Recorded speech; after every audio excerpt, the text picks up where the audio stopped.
Kim Kardashian thought she was walking into Jeff Bezos' wedding as the moment, until Tom Brady made it painfully clear she wasn't even part of the moment. In a room full of billionaires, celebrities, and A-listers, Kim expected attention, headlines, maybe even a little romance. Instead, she got side eyes, whispers, and something far worse, silence. The kind of silence that screams, "You're not the it girl anymore." While Sydney Sweeney laughed, danced, and soaked up every ounce of camera flash, Kim was left lurking on the sidelines, watching the man she thought might be her next big PR love story drool over someone half her age.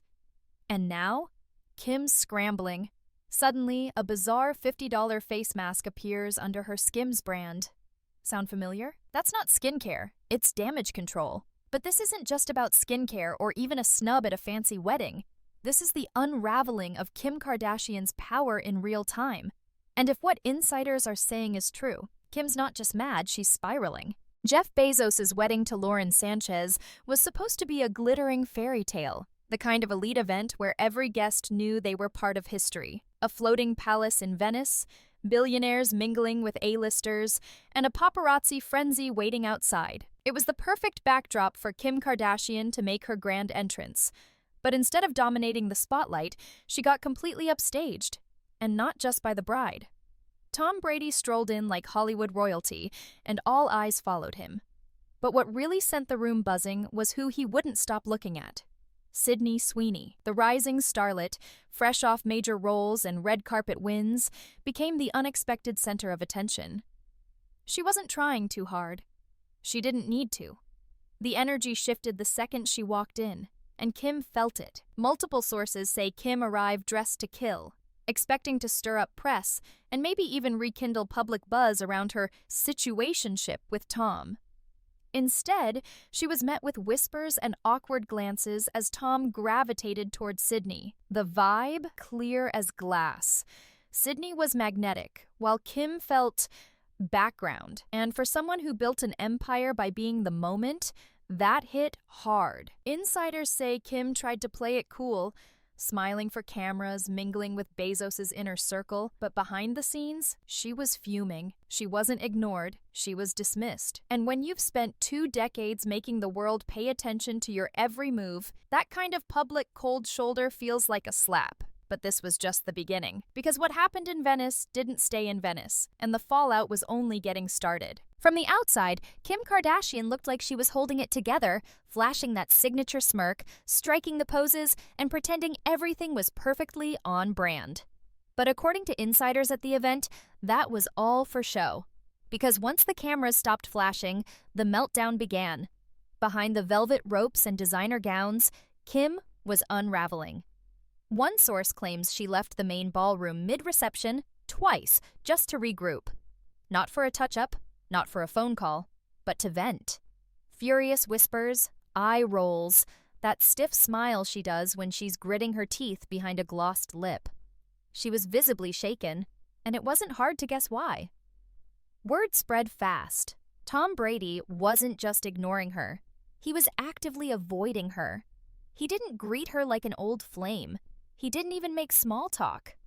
And every time he laughed with Sydney Sweeney, or leaned in a little too close, Kim's composure cracked just a bit more. You could see it in her eyes. She wasn't just disappointed. She was hurt. It was the kind of humiliation she wasn't used to. Not at this stage in her career. Not after spending years being the headline. Not the footnote. And the timing couldn't have been worse. After months of trying to claw back relevance post-Kanye drama and Pete Davidson fizzles, this wedding was supposed to be her bounce-back moment. Instead, she got completely iced out. One person even claimed they saw her furiously texting Kris Jenner during the reception. And if you know anything about the Kardashians, that means the damage control machine was already being fired up mid-event. Kim wasn't just reacting emotionally, she was already plotting her next move. But what could possibly distract the world from this public rejection? The answer came just days later, and it only made things look worse. Kim Kardashian doesn't just react, she strategizes. And when the narrative starts slipping out of her hands, she doesn't wait for the internet to bury her. She fights back with a headline of her own. Enter the bizarre, overpriced Skims surgery mask. Within days of the Bezos wedding buzz, Kim suddenly launched this so-called skincare innovation, a tan and brown face mask stitched together like Frankenstein's spa day. Price tag? A shocking 50 cents. But here's the kicker. It's nearly identical to masks you can grab on Amazon for under $10 or at CVS for half the price. So why the sudden drop? Easy. It wasn't about skincare. It was about shifting focus. Kim's done this before. Remember the nipple bra? That weird viral Skims launch came out right when Kim was getting dragged all over social media, and poof, the drama vanished. The headlines pivoted from criticism to curiosity. People weren't asking why Kim was spiraling.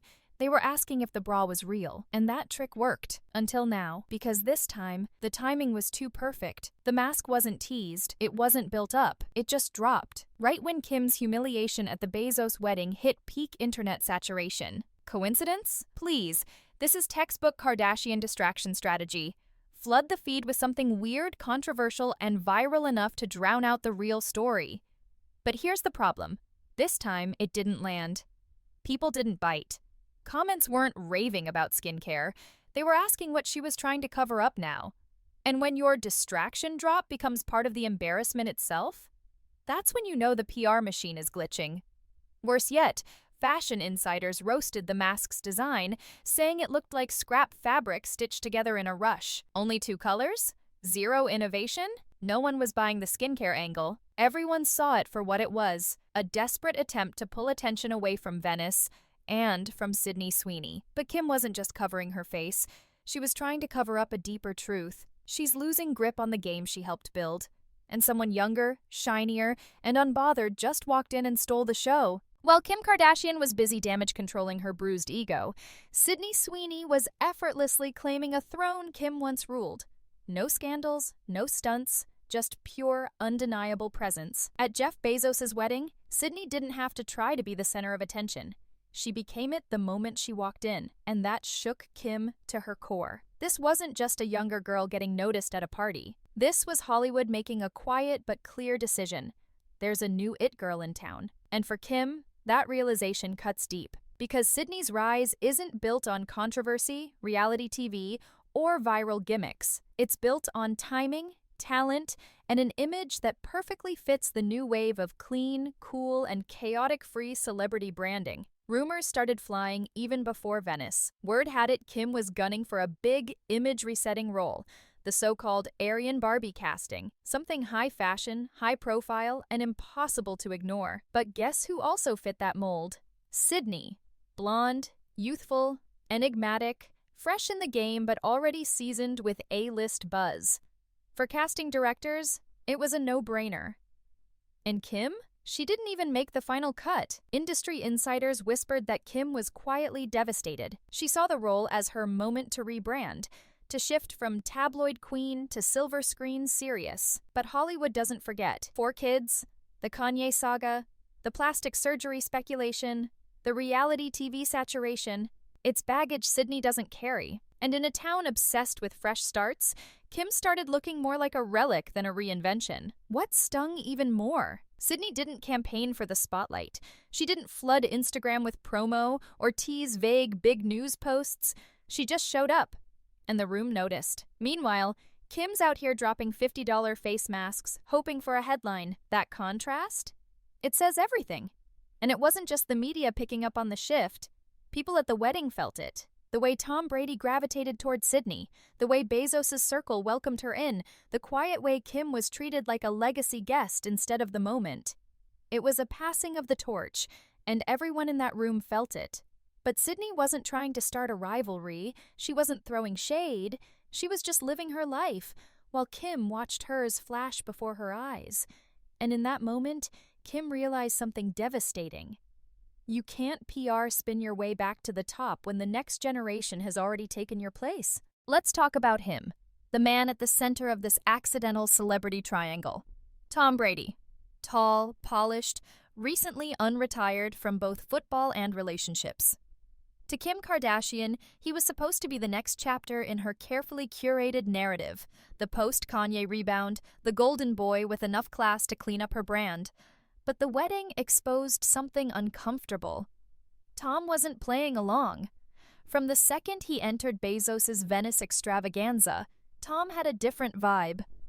Cool, detached, unbothered. Not cold, but definitely not chasing headlines.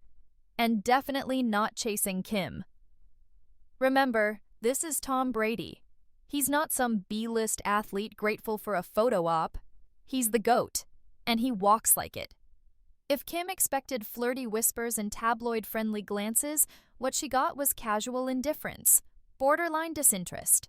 People close to the scene say Tom was polite, even friendly, but there was no spark, no chemistry, no moment, and that crushed Kim's whole playbook. Worse, Brady was seen genuinely laughing and vibing with Sydney Sweeney. Not in a try-hard, headline bait way, but in a relaxed, natural, effortless kind of connection that cameras live for. They didn't need to pose. Their body language screamed ease. Meanwhile, Kim's energy was reportedly tense, calculated, like she was trying to insert herself into moments that simply didn't want her. And this wasn't just a perception thing. Insiders say Brady has been dodging Kim for a while. Rumors about a thing between them have floated for months, mostly fueled by Kim's team, not his. Brady's side? Crickets. Not a denial, not a confirmation, just distance. And that silence has been louder than any public statement. Some sources even claim Tom found the whole PR play a little cringe. He's done the supermodel wife drama before. He's not looking for another media circus. And when you compare Kim's high-maintenance image to Sydney's low-key elegance, it's not hard to see where the real interest lies. In Venice, Tom wasn't rude, but he was clear.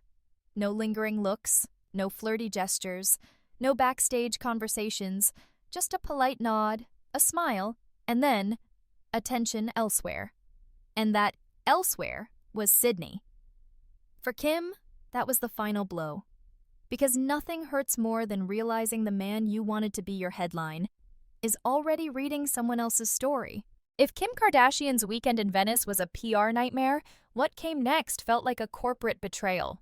Just days after the Bezos wedding embarrassment, Kim's Skims brand announced a strategic partnership with Amazon. Yes, Jeff Bezos' empire. The internet exploded. Fans called it desperate. Critics called it genius. But insiders? They saw something darker, damage control wrapped in a smile. Let's rewind. Before the wedding, Kim was already cozying up to Bezos. The private yacht hangs, the strategic invites, the mutual benefits. This was all part of Kim's long game. Bezos has power, visibility, and connections beyond the fashion or reality TV world. And Kim? She brings hype, headlines, and a loyal digital army. On paper, a Skims x Amazon collab was inevitable. But here's the plot twist. When Kim expected Bezos to play matchmaker between her and Brady, or at least keep her at the center of the celebration, he didn't. In fact, Bezos and Lauren Sanchez reportedly gave all the shine to Sydney. Not only did Kim feel snubbed socially, she lost her power position in the room. And yet, days later, she still signed the Skims deal. Now, was it already in motion before the wedding? Sure. But the timing? Way too poetic to ignore. To some, it screamed professionalism, Kim powering through the personal sting for the sake of the brand. To others, it felt humiliating, like clinging to a business arrangement with the same billionaire whose wedding just upstaged her entire narrative. And the details made it worse. Skims didn't just join Amazon, they launched with Prime Day. Translation, front and center, mega-scale rollout. Bezos made Skims part of his empire, but in a very Bezos-like way. Transactional, not sentimental. No soft launch, no Kim-focused promo, just product logistics and volume. And Kim? She smiled through it. Posted the Amazon announcement like everything was fine. But behind that curated grid was a woman who had just been publicly dethroned at a party thrown by the very man she now had to thank. Awkward doesn't even begin to describe it. Because when your whole brand is built on control, controlling the narrative, the aesthetic, the conversation, and suddenly you're just a vendor on someone else's platform, that's not partnership, that's checkmate. For over a decade, Kim Kardashian didn't chase relevance. Relevance chased her. She didn't just show up to events, she became the event. The paparazzi, the fashion weeks, the exclusive tables at elite galas, Kim was always in the center frame. But something shifted at that Bezos wedding. And it wasn't just the lighting. The whispers started with that one photo: Sydney Sweeney glowing under the Italian sunset, Tom Brady hanging on her every word, while Kim stood just a few feet away, ignored. That image didn't just go viral, it hit differently. For the first time, people weren't asking, "What is Kim wearing?" or "Who's she dating?" They were asking, "Is she done?" This is Kim's crisis, and it's not about one awkward night, it's about momentum, because in the world of celebrity, losing momentum is a death sentence. And lately, Kim's been chasing headlines, not making them. She launches a bizarre LED face mask line and calls it innovation. She drops subtle, possibly fake relationship hints to trigger tabloids. And yet, every move feels like she's trying to recapture a crown she doesn't wear anymore. Meanwhile, the new generation of it girls, Sydney, Zendaya, Hailey, Ice Spice, they're not trying to be the next Kim. They're building brands on their own terms, without sex tapes, scandals, or family drama. And they're winning, quietly, powerfully. Kim's brand, once untouchable, now feels curated to a fault, predictable, manufactured. And fans are noticing. Engagement on her posts, down. Viral moments, forced. Even the Skims drops feel more like hustle than hype. This is what happens when the empire you built on attention suddenly finds itself outshined. And maybe that's the real sting. Not Tom Brady, not Sydney Sweeney, not even Jeff Bezos. It's the realization that no amount of filters, products, or tabloid rumors can hide the one thing Kim can't control anymore. The vibe has changed. For years, the Kardashian PR machine was flawless. A breakup? Rebrand? A scandal? Spin it. A career lull? Launch a new product? Drop a cryptic post? Spark a fake feud? Rinse? Repeat. And somehow, it always worked. But not anymore. Kim's current media scramble doesn't feel like strategy. It feels like panic. The LED face mask? Critics called it creepy, pointless, and a desperate grab at virality. Her attempt to link herself to Tom Brady? Backfired. People weren't rooting for it, they were cringing. And that's the danger when the public vibe shifts. The same stunts that once lit the internet on fire now spark eye rolls. And let's be honest, this isn't just about one moment. It's the cracks finally showing in the once impenetrable Kardashian media empire. Remember when Kris Jenner could flip any disaster into a six-figure headline? When Kim's tears on cue could reset the narrative overnight? That era is dying, and the Bezos wedding made it brutally obvious. Because when you're truly powerful, you don't have to try this hard. Sydney Sweeney didn't need a team of spin doctors to win the room. She just showed up, natural, fresh, real. Meanwhile, Kim came with a strategy, and still walked out with a dent in her legacy. Even TMZ, which practically lives off Kardashian scoops, is reporting with a different tone now. Less awe, more analysis. Less Kim's new moment and more, is this her decline? And let's not forget the TikTok generation doesn't idolize the Kardashians. They analyze them, dissect them, meme them. The polished, calculated image Kim worked so hard to build, Gen Z sees right through it. The terrifying truth for Kim? The algorithm doesn't care about royalty anymore. It cares about relevance. And for the first time in her career, she's losing it. What's worse than being ignored at the world's most talked about wedding? Being publicly humiliated and watching the whole world replay it in slow motion. The footage says it all. Kim, standing awkwardly just feet from Tom Brady and Sydney Sweeney as they laugh like they're in their own private rom-com. Her smile tight, her body stiff, her eyes darting for the cameras. And when the cameras do catch her, the clips don't go viral for glam, they go viral for secondhand embarrassment. It's not just that she was snubbed, it's that the snub was undeniable, unmissable, and worst of all, unfixable. In a world where public image is currency, Kim just took a massive financial and emotional hit, and no amount of curated Instagram posts, brand deals, or vague interviews will erase the awkwardness burned into that moment. the internet never forgets. What's worse? Her attempt to laugh it off only made it worse. Paparazzi caught her trying to act unfazed, showing off her mask product and pushing hard into wellness queen energy. Yet even fans are calling it what it is, a distraction. For years, Kim owned the spotlight. Now, she's a trending topic for all the wrong reasons, from unbothered queen to tragically overplayed. The irony? The same machine she used to build herself, media, clout, spin, is now eating her alive. Because when you've built your empire on image, even one public stumble can become the fall. And if this moment becomes her legacy's turning point, the saddest part won't be the silence in that Venice ballroom. It'll be the sound of millions watching, reposting, and realizing Kim Kardashian's reign might actually be over. The Venice wedding wasn't just a party, it was a mirror. And what it reflected back to Kim Kardashian was a brutal truth. The game has changed, and she's no longer holding the cards. This wasn't just a one-off embarrassment or a headline to brush off. It was a moment that exposed a bigger shift happening right under Kim's designer heels. For the first time in over a decade, Kim wasn't the one setting the tone. She was reacting to it. And that's never been her role. Behind the scenes, sources say she's been in damage control mode, furious at her team, obsessing over clips from the wedding, trying to craft the perfect post to regain control. But here's the thing. No amount of curated Instagram content or PR spin can undo the vibe people felt. The vibe that Kim tried too hard, and it still wasn't enough. Meanwhile, the fallout continues. Online forums are dissecting every awkward moment. TikToks are going viral with side-by-side comparisons of Kim versus Sydney and Gen Z. They've officially moved on. They're not buying what Kim's selling, literally or figuratively.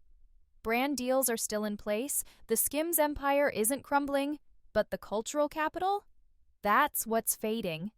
And in celebrity culture, clout is the real currency.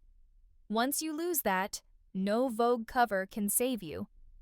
Kim's not finished. She's too smart, too media savvy, too connected. But this moment? This might be the start of her rebrand, not by choice, but by necessity. Because if she wants to stay in the game, she'll have to play by new rules, with new players, and accept that she's no longer the main character. And that's the real sting. So, what now for Kim Kardashian? She's not going anywhere. Let's be clear. Kim's empire is still a billion-dollar juggernaut. Her influence still spans fashion, tech, and entertainment. But influence and relevance? Those are two very different things. The Venice wedding was a cultural line in the sand. One side is Kim's era, calculated, curated, and heavily filtered. The other? A raw, younger, Gen Z-driven wave that favors authenticity over perfection. Sydney Sweeney didn't have to try to trend. She just was. And Kim, she was trying, and everyone saw it. Kim now faces a crossroads. She can either double down, cling to the last threads of her old image, and keep chasing headlines that no longer chase her. Or she can evolve. Step back, reassess, and pivot in a way that doesn't feel desperate. A complete image reinvention, not a $50 face mask PR stunt. But here's the real kicker. For the first time in years, Kim Kardashian doesn't control the narrative. And for a woman who built an empire by mastering the art of staying one step ahead of the story, that's terrifying. Whether she fades gracefully, reinvents herself, or claws her way back into center stage, one thing's for sure, the Kim Kardashian we knew just got left behind in Venice.